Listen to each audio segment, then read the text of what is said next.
আমার পরিস্থিতি খুবই নড়বড়ে। ব্যক্তিগত জীবনে বিভিন্ন সমস্যা নিয়ে দিন পার করতেছি, কখনো ভিন্ন কোনো চাপে, কখনো পারিবারিক চাপে, কখনো মানসিক চাপে।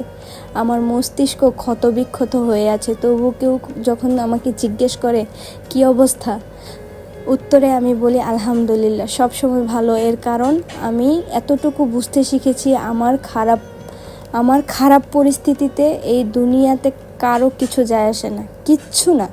একটা সময়ের পর মানুষ নিজের সমস্যাগুলো গোপন করে বাঁচতে শিখে যায়। এই মানুষগুলো বয়সের সাথে সাথে পরিপক্ক হয়নি, পরিস্থিতি আমাদেরকে পরিপক্ক করে তুলেছে। পরিশেষে নিজেকে এই বলে শান্ত রাখি, ধৈর্যের ফল উপরওয়ালা অবশ্যই দিবেন, ইনশাল্লাহ অবশ্যই দিবেন।